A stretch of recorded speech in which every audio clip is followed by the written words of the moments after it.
वह जमीन को ही घरे जा रही थी। सुनील को देखना भी गवारा नहीं समझा। जूते पहनकर आओ, मैं गाड़ी में वेट कर रहा हूँ, अपने अकड़ू अंदाज में बोलता हुआ उठा था। वह चुप से उसके हुक्म को मानते जूते पहनते बाहर आई थी।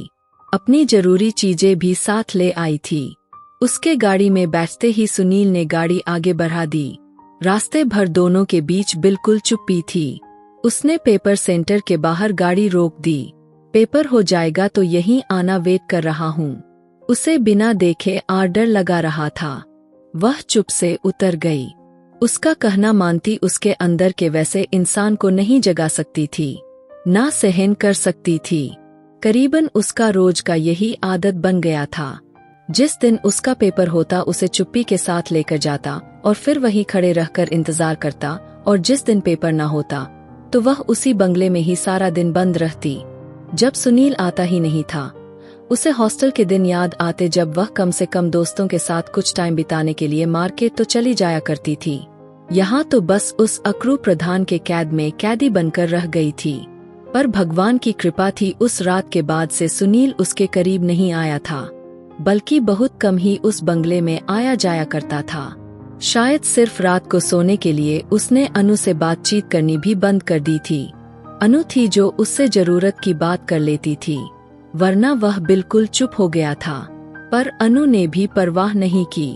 आज अनु का लास्ट पेपर था। वह पेपर देकर बाहर आई तो सुनील की गाड़ी कहीं उसे दिखाई ना दी। वह कुछ ज्यादा ही परेशान हुई थी। ऐसा पहले कभी नहीं हुआ था। हमेशा वह यही होता था, उसके साथ साय की तरह, और यही वजह थी कि वह अपना फोन भी साथ नहीं लाई थी। उसे जरूरत ही महसूस ना हुई, पर आज उसे अजीब सा महसूस हो रहा था। शाम के साय गहरे हो रहे थे और सुनील तिवारी का कहीं कुछ पता नहीं चल रहा था। एग्जाम सेंटर के गेट के बाहर खड़ी कब से सब तरफ देख रही थी। बेटा, फोन करके घर से किसी को बुला लो, अब तो सभी जा चुके हैं, गार्ड अंकल ने उसे देखते नरमी से कहा, जबकि वह ध्यान रखता था। उस लड़की को सुनील प्रधान एक बड़ी गाड़ी वाला छोड़ने आता है और यही खड़े रहकर उसका वेट करता है। आज ना जाने वह क्यों जल्दी चला गया और अब तक वापस नहीं लौटा था। मुझे फोन नंबर याद नहीं अंकल, वह नम शब्दों में बोली। बेटा, यूं कब तक खड़ी रहोगी? अब तो काफी अंधेरा होने वाला है। वह थोड़ी चिंता करते बोला तो वह गहरी सांस भर गई। डर तो उसे खुद भी लग रहा था, लेकिन क्या करती? कोई टैक्सी करवा कर जाती, पर आजकल कोई भरोसे लायक ही कहाँ था। और फिर सुनील प्रधान के शान में यह बहुत बड़ी गलती मानी जाती, और फिर सजा के तौर पर वह अपनी जान उसकी हैवानियत में नहीं छोड़ सकती थी। अनु ने बारात याद करते अपने ऊपर काबू किया और कपक भी सवार कर ली। अचानक बादल जोर से गरजे, हे भगवान, सब ठीक है? वह अब बहुत डर रही थी।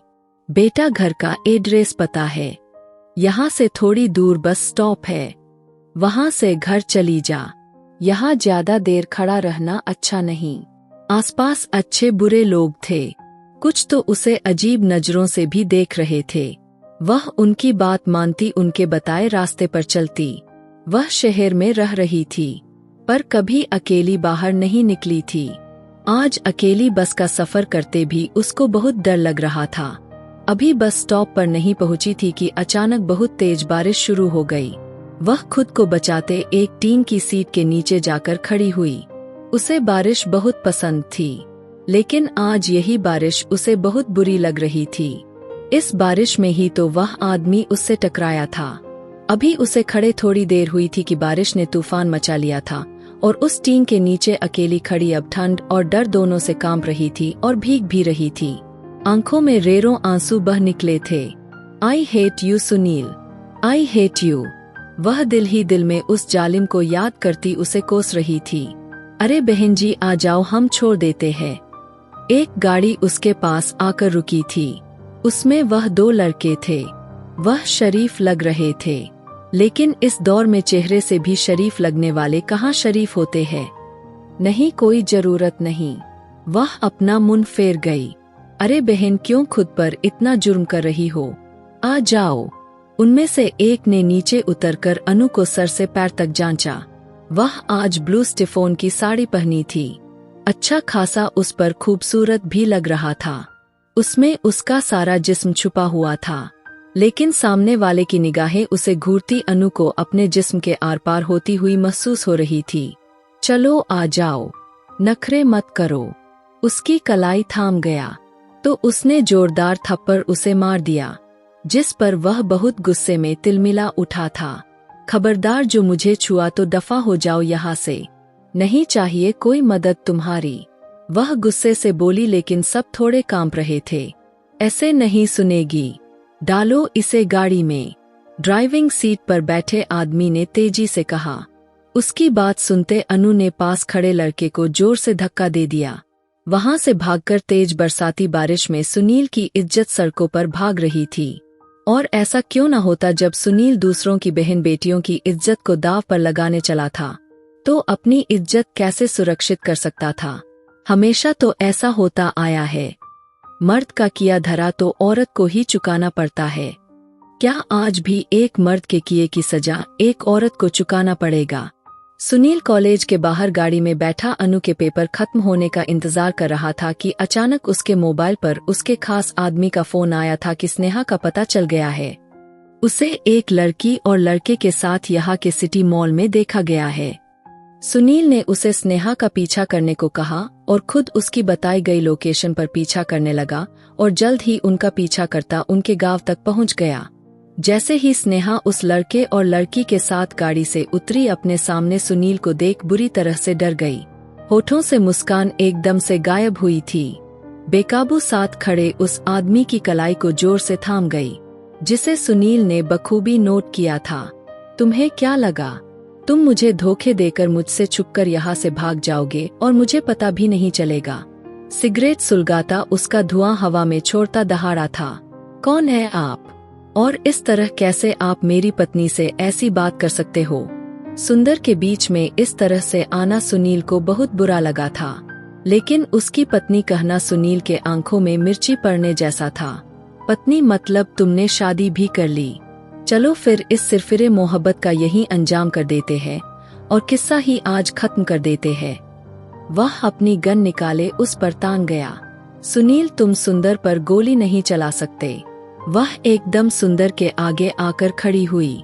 2 दिन के बाद उसकी विदाई थी और आज वह छोटी बहन की जिद करने की वजह से शहर सुंदर के साथ उसे लेकर मॉल गई, पर उसे नहीं पता था सुनील अभी भी उसकी तलाश में था और उस तक पहुंच जाएगा, वरना वह कभी इतना बड़ा रिस्क ना लेती। गोली तो तुम दोनों पर ही चलाऊंगा। सुनील ने सिगरेट को अपने जूते के नीचे मसलते हुए गन को अनलॉक किया। क्या पागलपन है? स्नेहा, हटो आगे से, मुझे बात करने दो। ऐसा कैसे? अभी सुंदर के शब्द उसके मुंह में ही थे कि सुनील के गन से गोली निकली और सुंदर के कंधे पर चुभ गई। एक पल को तो वहां सन्नाटा सा छा गया। स्नेहा ने बड़ी बेचैनी से सुंदर को देखा, जो उसे पतराई नजरों से देख रहा था बल्कि चुप हो गया था। स्नेहा को लगा उसकी सांस रुक रही है। सुंदर बाजू को पकड़े नीचे बैठता चला गया। उसकी दर्दनाक चीख उभरी। सुनील अपनी गन वाली हाथों को देखता बेकाबू सुंदर को तड़पता देख रहा था। गोली की आवाज सुनते सभी वहां इकट्ठे हुए। सुंदर, मेरे बच्चे भूपेंद्र साहब, बेटे के पास जाते घुटनों के बल बैठे। सभी आंसू बहा रहे थे। कोई यकीन नहीं कर पा रहा था कि सुंदर को यूं गोली लग सकती है। तुम क्या चाहते हो? आखिर क्यों पीछा नहीं छोड़ते? स्नेहा सुंदर का सर अपनी गोद में धरते हुए चिल्लाई थी। दूसरों की इज्जत और जान तुम्हारे लिए 2 कौड़ी की है ना? जब तुम्हारी अपनी इज्जत और जान पर बात आएगी, उस दिन पूछूंगी तुमसे, जालिम इंसान, कितनी तकलीफ होती है, कितना दर्द होता है। मेरी शराब है तुम्हें भी यूं ही अपनों के लिए तड़पता देखो।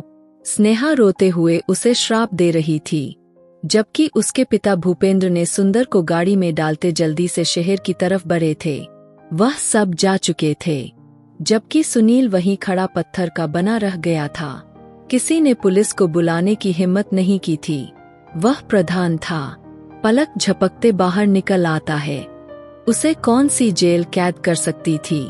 जेल तो सिर्फ गरीब लोगों के मुकद्दर में होती थी। अमीर के लिए तो वह कुछ भी नहीं थी। दूसरों की इज्जत और जान तुम्हारे लिए 2 कौड़ी की है ना? जब तुम्हारी अपनी इज्जत और जान पर बात आएगी, उस दिन पूछूंगी तुमसे, जालिम इंसान कितनी तकलीफ होती है, कितना दर्द होता है। मेरी बद्दुआ है तुम्हें भी यूं ही अपनों के लिए तड़पता देखूं। उसके शब्द याद करता एकदम बुरी तरह से चौंका। शाम के साए गहरे हो रहे थे। आसमान पर बादलों की गरज शुरू हो गई थी। बिजली कड़क रही थी। किसी वक्त भी बारिश हो सकती थी। अनु, मेरी अनु। सुनील पागों की तरह गाड़ी में बैठता जल्दी गाड़ी शहर की तरफ मोड़ लिया। हे भगवान, यह कैसी परीक्षा है। मेरी किस्मत में रोना ही क्यों लिखा है। जैसे ही वह कॉलेज पहुंचा, वह अनु को ना पाकर वह पागल हुआ था।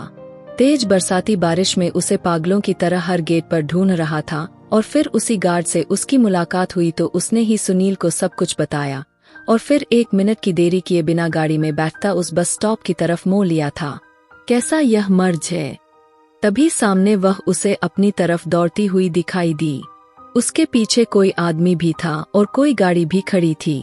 सुनील का खून खौल उठा था और उसको सिफोन की साड़ी में अच्छे से पहचान सकता था। गाड़ी से निकलते अपनी गन निकालते एक हवाई फायरिंग कर गया। उस हवा फायरिंग की गूंज थी कि वह आदमी भी अपनी जगह पर बिल्कुल रुक गया। अनु भी पत्थर की नजरों से सुनील को देखा। उसे जैसे जीने की उम्मीद मिल गई थी। भागते हुए उसने भगवान से इतनी प्रार्थना की थी कि अपनी जान की उसे बिल्कुल भी परवाह नहीं थी, लेकिन पर वह अपनी इज्जत की मरते दम तक हिफाजत करना चाहती थी। वह पल पल मर रही थी। सुनील ने आगे बढ़ते उस आदमी को बहुत मारा। उस बारिश में उसे मारता चला गया। उसके साथ गाड़ी में दूसरे आदमी ने यह मंजर देखा तो गाड़ी भगाने लगा। वह आदमी अधमरा होकर जमीन पर गिरा पड़ा था। अनु वहीं दूर खड़ी डरी हुई गहरी सांस भरते रोते हुए यह मंजर देख रही थी।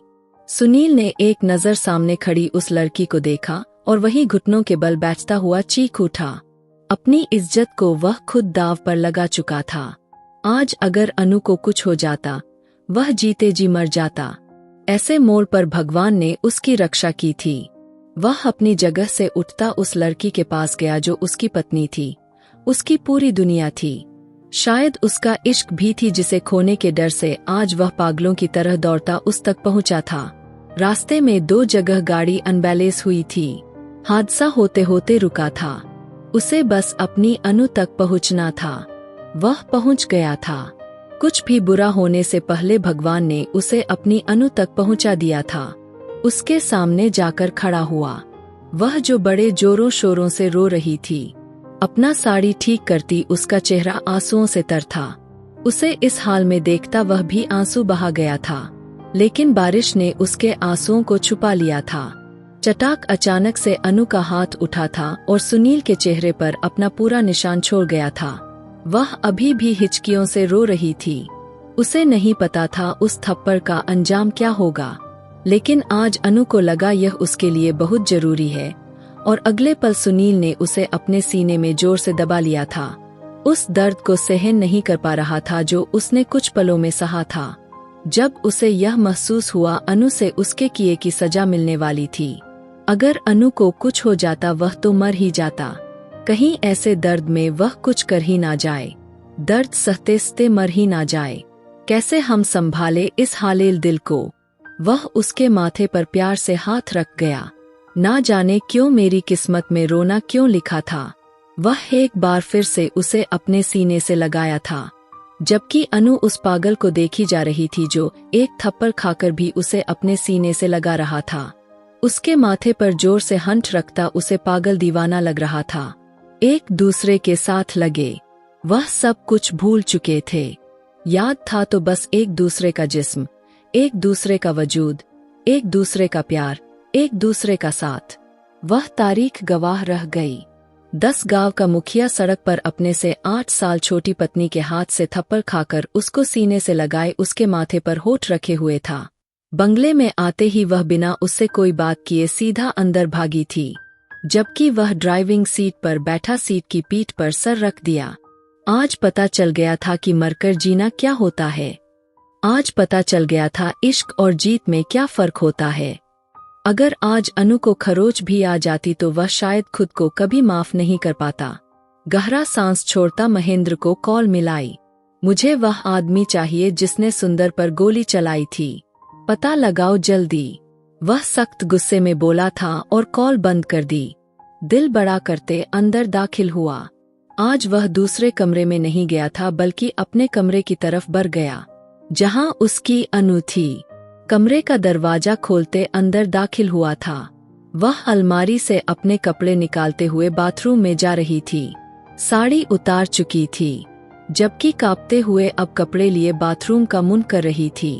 अनु यहाँ आओ। वह उसे बुला गया। अनु के कदम थमे थे लेकिन उसने पलट कर नहीं देखा। हाथ में पकड़े कपड़ों पर अपना हाथ का पकड़ मजबूत करती। अनु सुना नहीं। अब की बार थोड़ा गुस्से में कहता अनु को डरा गया। नहीं सुनी आपकी कोई बात। आप 10 गांव के मुखिया है, कैसे संभालेंगे 10 गांव को? एक पत्नी की रक्षा तो आप कर नहीं पाए, 10 गांव की क्या खाक देखभाल करेंगे? याद रखिए मुखिया भगवान के यहाँ बहुत सख्त पूछ होगी इस सब की। आपके बारे में आप मुखिया है, बस नाम के नहीं। अगर किसी एक बेकसूर के साथ भी गलत होती है तो भगवान आपसे उसका हिसाब जरूर लेगा। वह उंगली उठाकर उसे वार्निंग कर रही थी और सुनील वह खड़ा अकड़ू इंसान जो सबको अपने से कम समझता था, सिर्फ अपनी पहचान से मोहब्बत करने वाला आदमी था, आज अपनी ही पत्नी के शब्दों से अपने जमीर पर बोझ महसूस करने लगा था। वह उसे चुप से देखकर मुंह फेर गई और दोनों हाथों से चेहरे पर हाथ रखकर फूट फूट कर रो दी। वह खुद उसके पास चलता हुआ आया। उसके हाथों को थामना चाहा पर वह सुनील के गिरेबान तक पहुंच चुकी थी। क्यों किया आपने मेरे साथ यह सब? मैं इतनी देर तक आपका इंतजार करती रही, आप नहीं आए, मुझे भूल गए। मैं बस स्टॉप पर कैसे पहुंची मैं ही जानती हूँ, यह मेरे भगवान जानते हैं। जिस पल उस आदमी ने मेरी कलाई थामी थी, जी चाहा मैं खुद को आग लगा दूं। वह बिलक बिलक कर रोई थी, हिचकियों से उसे अपने दिल का सारा हाल बता रही थी और वह उसे सुन रहा था, बस उसे देखे जा रहा था और सुनते जा रहा था। बहुत दिल से मैंने प्रार्थना की थी, भगवान आपको कहीं से भेज दे, मेरी इज्जत को बचा ले। आप ना आते तो क्या होता मेरा? वह मुझे ले जाता। हिम्मत नहीं किसी वह सुनील की औरत को हाथ भी लगा सके, हाथ जड़ से उखाड़ कर फेंक दूंगा। अनु की इस बात पर वह एकदम ऊंची आवाज में दहाड़ा। अनु बिल्कुल डरकर उसे कांपते हुए देखने लगी। अब बाकी के शब्द हालत में ही दम तोड़ गए थे। तकलीफ भी थी। इतना खुदगर्ज इंसान उसके सामने खड़ा उसका ही पति था, लेकिन उसके दिल में कोई और लड़की बसती थी। यह एहसास सख्त जानलेवा था। तुम सिर्फ मेरी हो, सिर्फ मेरी अनु हो तुम। और उसको अपनी बाहों में भरकर सीने से लगाता, उसका चेहरा चूमने लगा। अनु का दिल जोर से धड़कने लगा। वह भी यह कह सकती थी आप सिर्फ मेरे हैं, सुनील सिर्फ मेरा है। वह दर्द से बोली थी और इस एक पल को सुनील ने उसकी पूरी आंखों में झांकना चाहा जहां सिर्फ वही था, और मोहब्बत से उसके होंठ पर झुकता उसके होश उड़ा गया कि हाथों की पकड़ उसके कमीज के कॉलर पर मजबूत हुई थी। आज उसकी मोहब्बत में उसे दीवानगी महसूस हुई थी। उसकी सांसों को अपनी सांसों में महसूस कर रहा था। उस मासूम नाजुक उखड़ती सांसों को महसूस करता। जरा सा पीछे हटा, फिर उसके आसपास अपनी पकड़ को कमजोर किया। वह उसी के सहारे खड़ी थी। सुनील सिर्फ अपनी अनु का ही है और हमेशा अपनी अनु का ही रहेगा। आखिरी सांस तक उसे आज भरोसे का डोर थमा गया था, जिसके लिए वह कब से पागल हुई थी। मेरी कसम खा। वह उसका हाथ थामे अपने सर पर रखते हुए धीमा सा मुस्कुराई थी। उसके सर से हाथ हटाता अपने उससे वादा किया था, और उस मासूम अनु उसके हर वादे पर आज शायद विश्वास कर रही थी। सामने खड़े आदमी की आंखों में वह सच्चाई देख सकती थी। उसके वादे ने अनु का दिल उसके लिए खोल दिया था। वह प्यार से उसके सीने में समाई थी और सुनील ने उसे अपनी बाहों में बेकाबू होता समेट लिया था और एक गहरी सांस भर गया था। वह उसकी थी, सही सलामत उसके सामने थी। वह उसे किसी हाल खुद से अलग नहीं कर सकता था। अनु तुम मेरी हो, तुम्हारा जिस्म भी मेरा है, मैं तेरा वस्त्र हूँ। वह उसे सीने से लिपटाए अपनी आत्मा में साफिल करता। अब बहुत चाहत और प्यार से उसकी आत्मा पर शामिल हुआ था। अनु ने आज अपने आप को पूरे दिल से उसके हवाले कर दिया था। उसे ऐसी ही मोहब्बत की चाहत थी जो उसे आज भगवान ने सुनील की सूरत में दी थी। मम्मी मैं ठीक हूँ, क्यों रो रही है? गोली उसके बाजू को छूकर चली गई थी। डॉक्टर ने उसकी बैंडेज कर दी थी। पुलिस केस था पर सुनील प्रधान को हर कोई जानता था। सुंदर ने सुनील का नाम नहीं आने दिया था। सुनील का नाम आता तो जरूर स्नेहा का नाम भी उछाला जाता और अपनी पत्नी का नाम यूं किसी और आदमी के साथ बदनाम होता नहीं देख सकता था। इसलिए झूठ बोल दिया कि बंदूक साफ करते खुद ही अचानक ट्रिगर दब गया। सभी उससे मिले थे सिवाय स्नेहा के। वह सारी रात अस्पताल के कॉरिडोर में बैठी रही। उसे एक फैसला करना था। वह देख रही थी सुंदर के माँ बाप को जो उसकी इस हालत पर कितने दुखी थे और अफसोस कर रहे थे। वह अपनी वजह से सुंदर को किसी मुश्किल में नहीं डाल सकती थी, इसलिए वह फैसला कर चुकी थी अब दिमाग से तसल्ली से, जबकि दिल सुंदर का हो चुका था। रात भर उसे अस्पताल में रखा गया। सुबह उसे डिस्चार्ज मिला था। वह घर लौटा तो उसे कहीं भी स्नेहा दिखाई ना दी, जबकि उसके माँ बाप वहीं थे। मम्मी स्नेहा कहाँ है? उसका दिल बेचैन हुआ था, जबकि कांता देवी के माथे पर जोर से लकीरें पड़ी थी।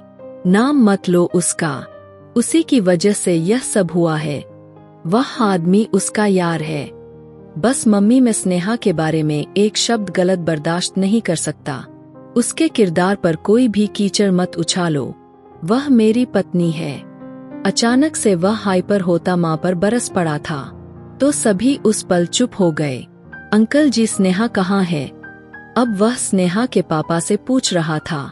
बेटा तुम्हारी मम्मी ठीक कह रही है, तुम्हें अपने बारे में सोचना चाहिए। अंकल जी प्लीज मेरी पत्नी कहाँ है? अब की बार उसका सब थोड़ा तीखा हुआ था। सुंदर जीजू दीदी वहाँ ऊपर कमरे में है। छोटी बहन ने जल्दी उसे बताया और वह एक पल की देरी किए बिना उसके सामने था, जो बैग पैक करते उस वक्त अपने शादी की तस्वीर को सीने से लगाए बैग में रख रही थी। अचानक वह आंधी तूफान बनकर उसके सामने आकर खड़ा हुआ था। क्या बदतमीजी है? आपको अपने पति की परवाह है या नहीं? एक बार भी मिलने नहीं आई। मेरे होने या ना होने से तुम्हें कोई फर्क नहीं पड़ता। स्नेहा मर जाऊं तो स्नेहा तड़पकर उसके होठों पर हाथ रख गई। आप ऐसी बातें मत करो। हाँ तो एक बार भी तुमने अपना चेहरा नहीं दिखाया। जानती है आपका चेहरा इस मरीज के लिए एक दवा का काम करता और इस हालत की जिम्मेदार भी तो मैं ही हूं ना। मेरी वजह से आज आप वह बिलक बिलक कर रो दी। अच्छा तो आप इस हालत की जिम्मेदार हो इसलिए मुझे छोड़कर जा रही हो। उसका बैग देखकर बड़ी गुस्से से बोला। आप कौन होती है यह डिसाइड करने वाली? आप मेरी धर्मपत्नी है। मैंने आपसे शादी की है और सातों वचन निभाने की कसम खाई है। हर मुश्किल में मैं तुम्हारा साथ दूंगा। तो फिर आज अकेले कैसे चल पड़ी? अगर अपना कदम भी आपने बाहर निकाला तो जान ले लूंगा आपकी, समझी? वह एक बार फिर से उसे थामे बोला। उसके दूसरे बाजू पर बैन थी जिस पर अब उसे तकलीफ का एहसास बढ़ने लगा था। सुंदर आपका जख्म उसके तरफ लपकी। झूठी नाटक करती हो। जब परवाह नहीं है तो करीब मत आओ। वह अब अपने शब्दों से उसे चोट पहुंचा गया। आप कौन होते हैं मुझे खुद से दूर करने वाले? वह उसके पास आता उसका चेहरा अपने हाथों में थाम गई और धीरे से उसके माथे पर होंठ रखे, जिससे सुंदर का गुस्सा पल भर में छूमंतर हुआ। तुम जा रही थी ना? अब वह शिकायती अंदाज में बोला। कहीं नहीं जा रही आपको छोड़कर। स्नेहा मर जाएगी आपके बिना। वह रोते हुए उसके सीने से जा लगी तो सुंदर के अंदर बहुत सुकून सा उतर गया। अपना एक हाथ उसके कमर के पास बांधे उसे अपने मजबूत बाहों में भर लिया। सुनील अनु को लिए गांव वापस आ गया, लेकिन आने से पहले स्नेहा और सुंदर से मिलकर खुद को क्लियर करके आया था। असली मुजरिम भी पकड़ा गया था, जो कि लोकनाथ था, जो मारने तो सुनील को आया था, पर उसे यहाँ किसी और पर गोली ताने देखा तो अपना इरादा बदलता वह सुनील को फंसाता उसके सामने खड़े आदमी पर गोली चला गया।